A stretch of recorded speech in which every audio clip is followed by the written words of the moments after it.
What's the most disturbing secret you are keeping from your friends and family?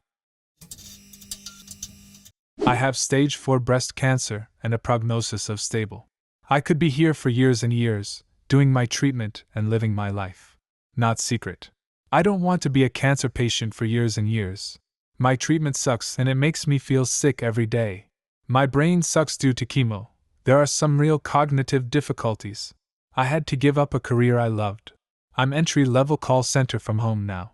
I've been home, not going out to fun places, since March of 2020, because my immune system sucks. It's worth the risk to go to the doctor or my son's parent-teacher conference, but not the bar. My secret is that every time I make a wish, I wish for the cancer to kill me faster. This existence, feeling like garbage and doing my call center thing so I can afford to feel like garbage, is disheartening and it sucks. I'm in therapy and an exercise program and I have hobbies. I'm doing what I can to keep slogging along, but damn, the I don't wanna is strong sometimes. My mom had stage 4 breast cancer that metastasized to her liver and lungs. She battled for over 10 years through grueling treatments, but now she's 5 years completely cancer-free. Don't lose hope. Mom believes my dad hired a private investigator and that's who caught her cheating on him. It wasn't a PI. In reality, I was the one who caught her on video, and completely by chance. She'd come for blood if she was ever told the truth. That I'm the happiest I've been in my adult life without my family. Still depressed, but mental healing takes time. You only get one mom, dad. Yeah, you only get one appendix too, and you cut that shit out as soon as it goes bad. That my uncle showed me how to use a vibrator when I was 5. I can't even bring it up in therapy. I should clarify, the vibrator was a neck massager, but he most definitely showed me where to put it. I said it tickled and he said keep it there. Edit. For years I never even considered this essay even though I knew it made me feel shame. I'd be horrified if this happened to any of my kids, but it just didn't register. I'm still not ready to share in therapy, mostly because I'm in it with my husband. As for my uncle, he's the loser in the family. Unsuccessful in every aspect. So that part of me feels like he's getting what he deserves. You know that dreaded feeling before you throw up? And then that calming sense of relief after you throw up? That's what it will feel like. Source: I'm childhood sexual abuse survivor, who let it out in therapy. You can do it. And it will help, no matter what that little voice in the back of your head tells you otherwise. I am a survivor of childhood sexual abuse and I really encourage you to try and bring up what happened in therapy. I also tried to bury what happened and it surfaced when I was at my lowest as an adult, and was really difficult to deal with. Telling a therapist is confidential and it doesn't mean you have to tell anyone outside of your therapy session. Please look after yourself and please feel free to send me a message if you ever need support. My sister used to kiss me with tongues and cuddle me weirdly, and now, as an adult thinking back to that, I realize that was super fucking weird for her to do since we're 13 years apart. At minimum she would have been 20 when that happened and I would have been 7 at least. Nothing else happened, so maybe it was innocent stuff, but I don't know. If I was 20 and made out with a 7-year-old sister, I'd be in fucking prison. Oh, that's weird but not terrible if you're both young. 20 and 7. Wait the fuck. Not so much disturbing, but I absolutely never want them to find out that I am the one in the family who draws little smiley faces in random spots for everyone to find. Everyone always accuses each other, and of course I play along, but I am the one who does it, lol. I just picture one of your family members reading this, and then they all question whose Reddit account it is. And thus begins the never-ending circle of who did it. I would almost certainly have killed myself if it wasn't for the fact that they'd be unable to handle it. I also pushed a candle up my ass as a teenager to see if I liked it. Edit. The sensation did nothing for me and I can confirm that candle was, mercifully, unlit. My mom molested me for 5 years, from ages 4 to 9. She manipulated my whole family for them to believe I am crazy to discredit me if I were to ever come out with the truth. Then, she paid me $10,000 to not tell anyone. All I did with the money was buy heavy drugs to numb the pain. I've moved across the country to get away. My whole family hates me. One day I woke up after a very manipulating relationship had ended and realized I didn't know how to feel anything but anger. I never really feel happy, or sad, let alone cry. I'm never excited for anything. People have died and I just can't seem to feel anything. I put on a great face, can fake most of my emotions, but deep down I don't really feel anything positive or negative besides anger. The more I type, the more I realize I don't even know how to put it all into words. This is depression. It frequently blunts emotions of all types and can also manifest itself as anger. Take it from someone who has been there with those same symptoms. Get yourself a good therapist. Sometimes it takes more than one try to find one that is a good fit. Don't let that dissuade you, and if necessary, consider medication if suggested. I resisted far too long, and wish I had done something sooner.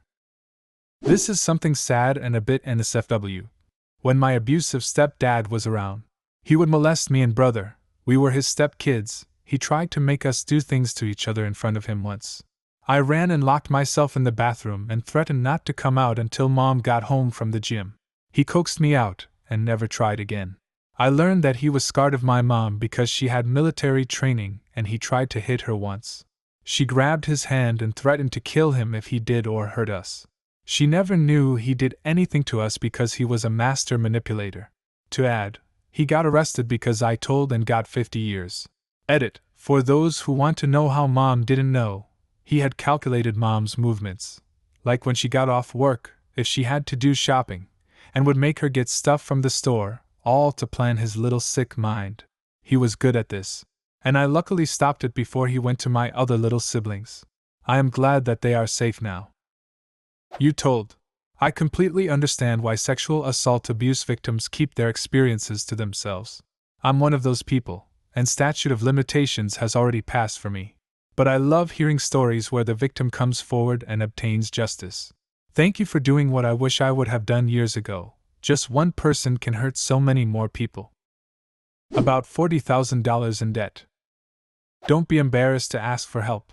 Not from family, from debt consolidators or something. Best thing I ever did.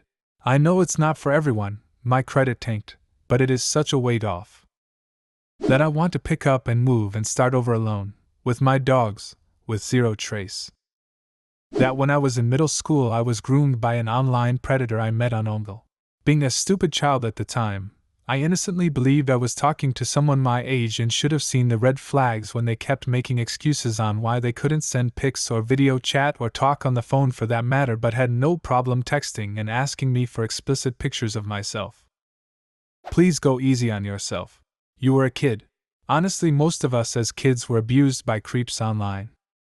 My cousin that is 7 years older than me, and I had never met before then, told me that boys his age, 14 at the time, needed to experiment with women and that I should let him learn and not tell anyone. My cousin tried that same shit with my sister. Instead, she sensed something was wrong and left the room. She told my mom. I'm so glad that your sister ended up being safe. People like that are honestly disgusting. That I was sexually abused by a family member as a child. Just recently opened up about it to my therapist. Tough going. I cry almost daily because I'm so fucking lonely. That feeling really is crushing. If you need help or someone to talk to, I and a bunch of other people are here to talk. Being the oldest of the cousins and knowing the real family history and secrets, I'd rather let them enjoy life without knowing. I can't imagine the future.